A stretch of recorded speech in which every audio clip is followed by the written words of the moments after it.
Un saludo a todos y todas las estudiantes. En este segundo bloque del tema de auditoría 1 nos referiremos al control interno. El control interno lo vamos a ver desde dos perspectivas. Uno, que sería las NIAs, la NIA 315, que básicamente nos habla del entendimiento de la entidad y su entorno y evaluación de los riesgos de representación errónea de importancia relativa, y el capítulo 7 del libro de principios de auditoría, pero básicamente manejan muchos conceptos en común. Y cerraremos con la NIA 265 de comunicación al gobierno corporativo. Esos son los temas que se verán en este segundo bloque de videoconferencias. Sobre la NIA 315, entendimiento de la entidad y su entorno, vamos a explicar el alcance, los procedimientos de evaluación de riesgo, la discusión entre el equipo del trabajo, el entendimiento de la entidad y su entorno, control interno para la auditoría, la documentación y la identificación de riesgos significativos. Además, esa NIA tiene sus propios apéndices, apéndice 1, apéndice 2. Vamos a referirnos al alcance, el alcance de la norma. El alcance de la norma de la NIA 315 es ver la responsabilidad del auditor e identificar la responsabilidad del auditor, identificar y evaluar los riesgos de error material en los estados financieros, mediante el entendimiento de la entidad y su entorno, incluyendo el control interno. De eso trata esa norma. Hay algunas definiciones que nos parecen importantes. Aseveraciones: riesgo de negocio, control interno, procedimiento de evaluación de riesgo y riesgo significativo. Aseveraciones son representaciones que representaciones de la administración que se incorporan en los estados financieros, que utiliza el auditor para considerar los diferentes tipos de errores que pueden ocurrir. Aseveraciones de los estados financieros. ¿Sobre qué hace aseveraciones la administración? Ellos hacen aseveraciones sobre las transacciones y eventos del periodo, sobre los saldos de cuenta al final del periodo o presentación y revelación. Respecto a las transacciones y eventos del periodo, el primer tipo, pueden ver la ocurrencia, la integridad, la exactitud, el corte y la clasificación. Respecto a los saldos de cuenta al final del periodo, tenemos, por ejemplo, la integridad, la valuación, los derechos y obligaciones y la existencia. Y respecto al tercer tipo, presentación y revelación, se revisa las aseveraciones sobre la ocurrencia, derechos y obligaciones, integridad, clasificación, exactitud y evaluación. ¿Qué es el riesgo de negocio? Como definiciones, tenemos lo siguiente. El riesgo de negocio es más amplio que el riesgo de representación errónea de importancia relativa de los estados financieros, aunque incluye este último. El riesgo de negocio puede surgir de manera particular por el cambio de complejidad, aunque no reconoce la necesidad de cambio, también da origen al riesgo. Puede surgir, por ejemplo, del desarrollo de nuevos productos, del negocio de desarrollo de nuevos productos, de un mercado inadecuado, de fallas, de cambios políticos de entorno. Entonces eso va más allá de una representación de estados financieros, van en un contexto del negocio. Procedimientos de evaluación de riesgos. Procedimientos de auditoría aplicados para obtener un entendimiento de la entidad y su entorno, que incluye el control interno para identificar y evaluar los riesgos de error material. El riesgo significativo y valorado de error material que, a juicio del auditor, requiere una consideración especial de auditoría. Entonces hemos visto riesgo inherente, riesgo de auditoría, riesgo de detección, riesgo de control, riesgo de negocio y riesgo significativo en estos temas. Procedimientos de evaluación de riesgo. El auditor aplica procedimientos, como por ejemplo, cuestionarios con la administración y otros dentro de la entidad, procedimientos analíticos, observación e inspección y la experiencia previa del auditor. Cuando se hace cuestionamientos con la administración, perfectamente se hace con los encargados de gobierno corporativo, con el personal de la auditoría, empleados involucrados, asesores legales o personal de ventas. Observación e inspección. ¿Qué observa el auditor? Las operaciones, los documentos, los reportes, las instalaciones, la planta y la oficina, entre otros aspectos. ¿Y para qué sirve el tema de la experiencia del auditor? Para ver si errores detectados anteriormente ya han sido corregidos, para tener un entendimiento de los cambios de la entidad del entorno y para conocer la naturaleza y el entorno del control interno, donde está haciendo el trabajo. O sea, es un tiempo que ya ahorró el auditor porque ya estuvo ahí. ¿Qué hay que discutir entre el equipo de trabajo? Entre el equipo de trabajo hay que discutir la susceptibilidad de los estados financieros a incluir o incurrir en errores materiales y la aplicación del marco de referencia aceptado, como lo hemos manejado en la parte de planificación de la auditoría. Entendimiento de la entidad y su entorno incluye factores relevantes, factores regulatorios, normativa, leyes, la naturaleza de la entidad, selección de las políticas que está aplicando contablemente esa empresa, objetivos y estrategias de la entidad y desempeño financiero de la entidad. Todo eso lo vemos en el entendimiento de la entidad y su entorno. ¿Qué es el control interno? Tenemos esa definición. El control interno lo estamos viendo desde diferentes perspectivas. La naturaleza y características del control. El control interno tiene un propósito del control interno, ¿verdad? Limitaciones, puede tener limitaciones, características manuales y automatizadas y beneficios de TI al control interno. En el control interno logramos confiabilidad en la información que se presenta en la información financiera, cumplimiento normativo, si hubiera, mejoramos la eficiencia y eficacia de las operaciones, podemos tener una salvaguarda, una protección de activos, gracias al control interno. Controles relevantes de la auditoría. ¿Qué debe revisar la auditoría? La materialidad. ¿De qué? De las cuentas, de las transacciones.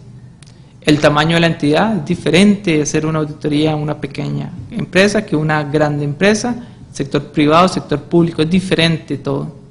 La importancia del riesgo, la naturaleza del negocio, a qué se dedica y la complejidad de las operaciones. No es lo mismo una empresa tecnológica de punta, donde hay operaciones muy complejas que hay que entender para poder determinar sus flujos de trabajo. Componentes del control interno. Los componentes son 5. Basados en COSO tenemos 5 componentes, que los podemos ver como una pirámide. Se pueden ver como una pirámide. Tenemos seguimiento, en su cúspide el seguimiento, en su base el ambiente de control, la valoración de riesgo, los sistemas de información que fluye a través de toda la entidad, manual automatizado, y actividades de control, que nos dan los pilares del control interno, según COSO. ¿Ok? que es una normativa generalmente utilizada y aceptada. Documentación. ¿Qué hay que documentar?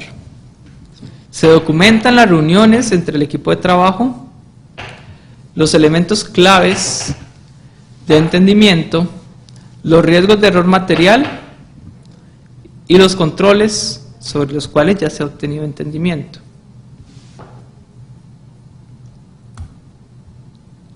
Hay un material de explicación que hay que tener un entendimiento sobre los riesgos, es importante, ¿verdad? ¿Cómo afecta eso el control?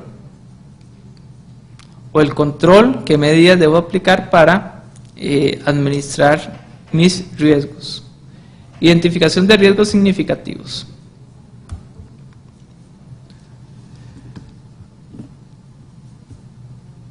¿Cuándo pueden haber riesgos significativos? Cuando hay operaciones que tienen alto grado de intervención de alguna parte de la administración. Concentración de funciones. Cálculos o principios contables complejos. Cuando hay mucha transacción manual, no está automatizado. O cuando hay algunas operaciones no rutinarias o inusuales. Sobre eso hay que poner atención. Ahí podrían haber riesgos. Y la norma nos termina con, que son 2 apéndices. Sobre el primer apéndice nos habla sobre los componentes del control interno, ambiente de control, evaluación de riesgo, actividades de control, monitoreo. Sobre eso nos habla el primer apéndice. Hay una descripción detallada de cada uno de ellos. Y el segundo apéndice nos refiere a las condiciones y hechos que pueden indicar riesgos de representación errónea e importancia relativa. Este sería entonces un resumen de lo que presenta la NIA 315 del entendimiento de la entidad y su entorno y evaluación de los riesgos de representación errónea de importancia relativa. En el capítulo 7 del libro de Principios de Contabilidad encontramos temas parecidos a los que hemos ido conversando y tenemos los siguientes. Significado del control interno. Control interno son los pasos que toma una compañía para prevenir fraude, tanto la malversación de activos como los informes financieros. Trata de evitar que se produzcan desviaciones con respecto a los objetivos establecidos y detectar y corregir en un plazo mínimo estas desviaciones. Es una forma de mejora continua de la organización, pueden decir algunos. Es un proceso, un medio para alcanzar un fin. Ojo, no es un fin en sí mismo. El control interno no es un fin en sí mismo, sino es un medio. Y lo realizan los individuos, no solo los manuales, políticas, documentos o formularios. Es hecho por individuos, por personas. Son características del control interno. COSO, como les expliqué, es un documento que contiene principales lineamientos para la implantación, gestión y control de un sistema de control interno. Existen 2 versiones de COSO, la versión del 92 y una versión del 2004, referida a COSO RM, pero la que se ve aquí es principalmente la que se refiere a COSO con sus 5 componentes de control interno.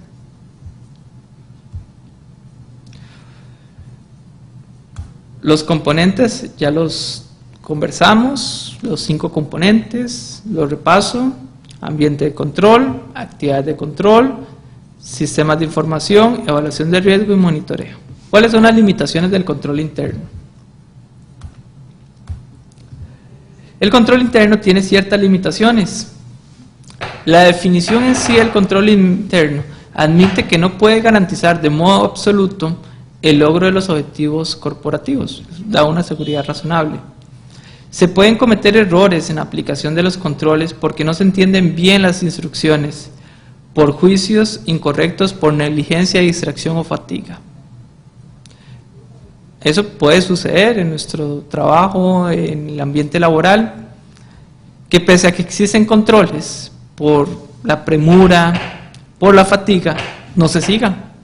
Porque primero está el cumplimiento de objetivos, sacar un trabajo en determinada forma y en determinada fecha, y algunos procedimientos no se lleguen a cumplir para poder obtener ese resultado. Eso va en limitación del control interno. Pero también hay veces que en una relación costo-beneficio no nos sirve tener todo controlado.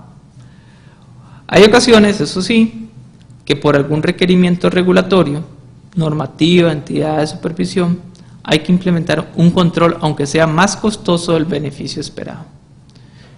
Bueno, tendrá su análisis y razonamiento para que se haya implementado, ¿verdad? Pero muchas veces por relación costo-beneficio, después de haber hecho ese análisis y dejarlo documentado, podría descartarse un control o reforzarse. Conocimiento del control interno por parte de los auditores.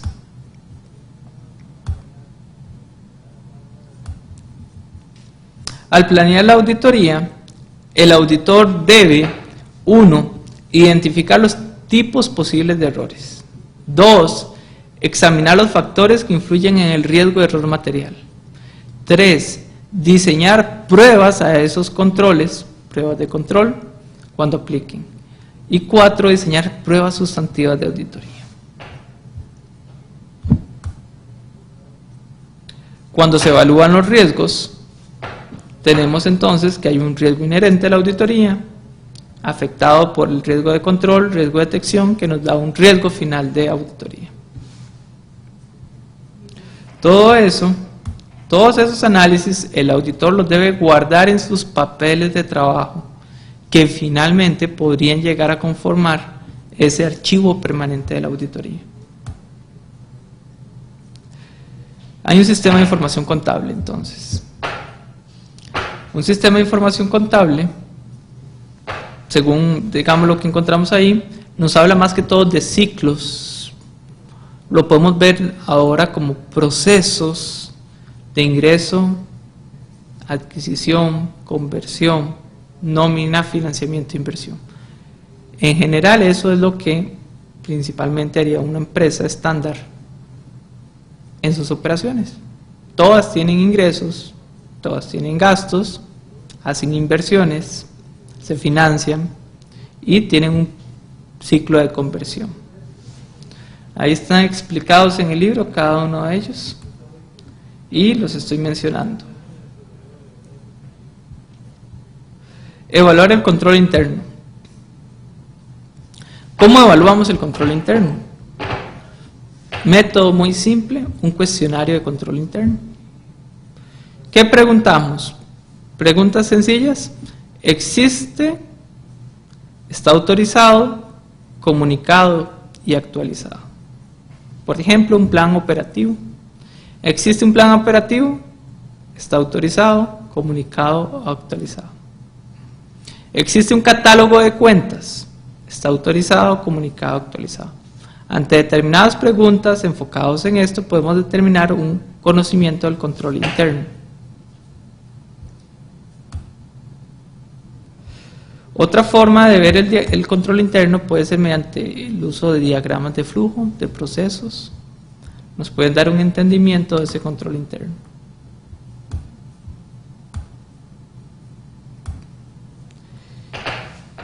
Eso se logra mediante preguntas al personal apropiado del cliente, inspección de los documentos e informes, observación de aplicaciones de los controles y repetición de controles. Cuando hacemos esto, podemos entender mejor cómo funciona el control en cada una de las organizaciones donde vayamos a realizar auditorías.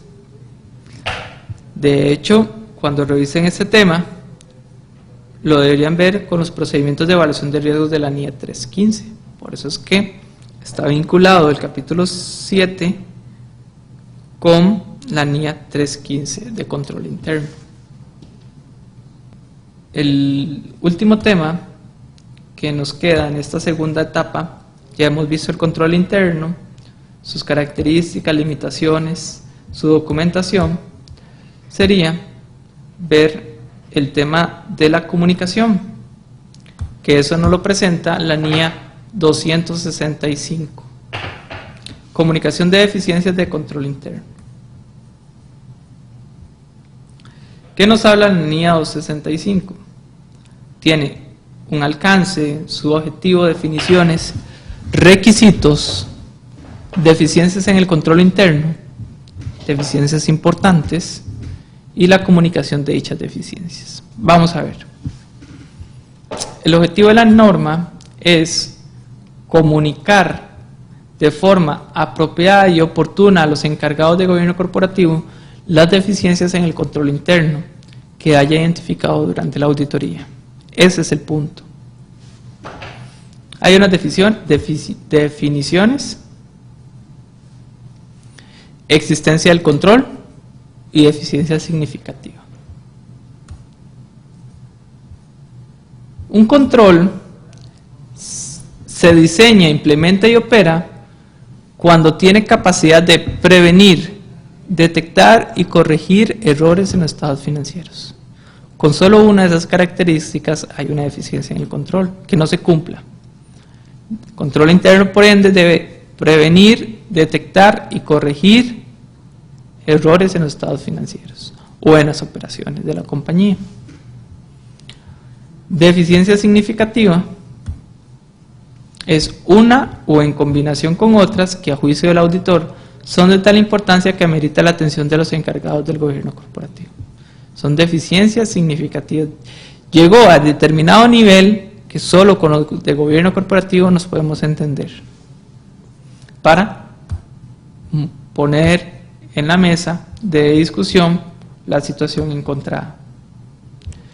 Requisitos en cuanto a esas comunicaciones. Se necesita entendimiento del auditor si se han identificado una o más deficiencias de control interno. Una o más. Llevar el panorama claro a los tomadores de decisión. Si en lo individual o en combinación constituyen deficiencias significativas, puede ser que una cuenta activos, solo esa, ya en combinación con sus partidas terreno, mobiliario, edificio, sean de importancia significativa, o solamente que el tema de edificio, ahí ya tengamos un elemento distorsionador. ¿Qué se sugiere? Comunicar por escrito, ¿verdad? O sea, además de la reunión debe haber una comunicación formal a un nivel apropiado y con autoridad, porque si no es así, se queda en la nada. ¿Qué incluye esa comunicación? Descripción de las deficiencias, potenciales efectos en los estados financieros o en las operaciones, y debe tener la información completa para que la gente pueda tomar decisiones.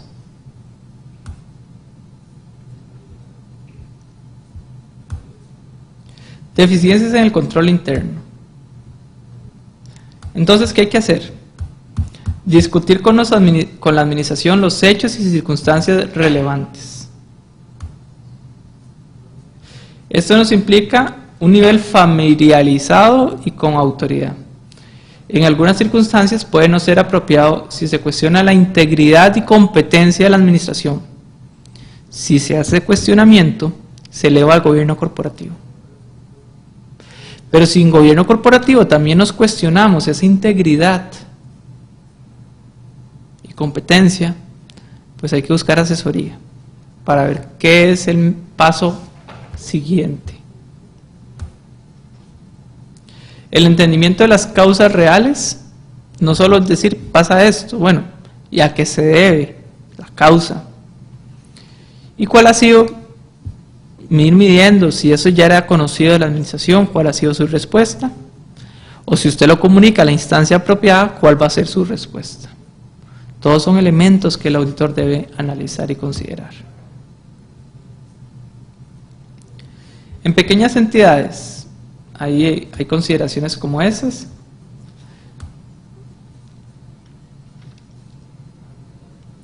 En pequeñas organizaciones tiene características muy particulares, porque hay ciertas actividades de control que no son necesarias a veces, debido a otros controles que aplica la administración.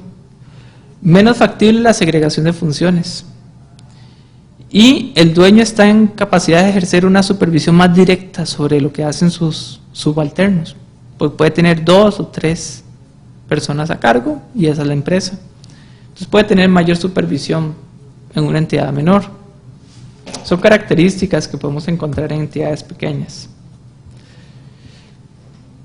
¿Qué pasa cuando hay deficiencias importantes en el control interno? Se debe analizar la probabilidad de impacto, un análisis de riesgo. Si son errores materiales y los montos que están expuestos. Cuando usted le diga a un gerente, bueno, esa situación está exponiéndolo a una pérdida de tanto, o la desviación es de tal monto, pues ahí empieza a cobrar relevancia todos estos aspectos. ¿Cuál es la susceptibilidad de pérdida o fraude? Y la importancia de los controles. Indicadores de deficiencias.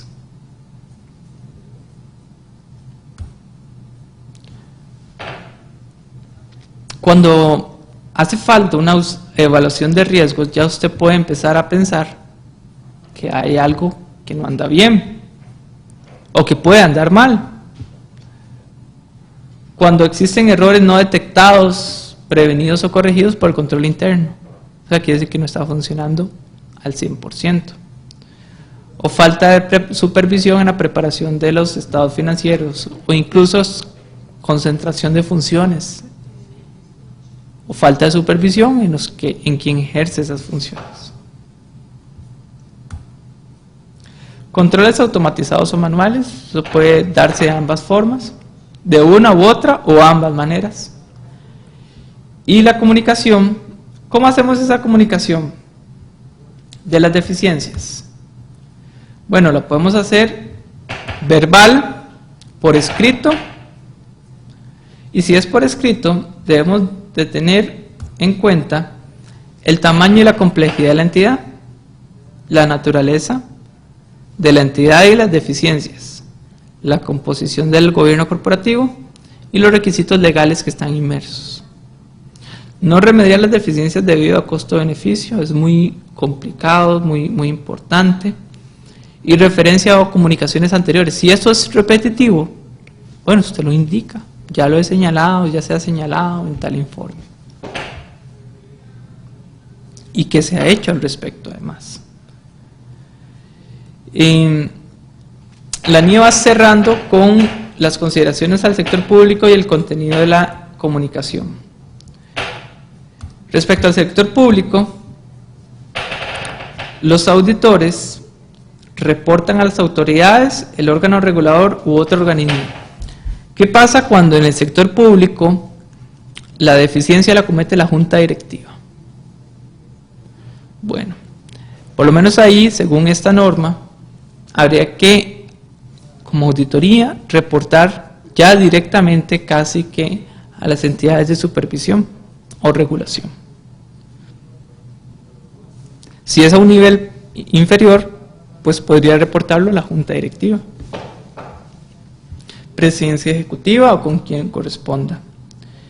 Y el contenido de la comunicación, pues básicamente es el que ya habíamos visto: identificación de las deficiencias, señalar un propósito de esa comunicación y comunicarse con las autoridades que así lo ameriten. Muy bien, de esta manera hemos abarcado el tema del control interno y su comunicación. Hemos visto entonces la NIA 315 y el capítulo 7 más la NIA 265, que es el reporte de dichas deficiencias. Con esta temática estamos finalizando el segundo bloque de videoconferencias del curso de Auditoría 1 en el aspecto de control interno.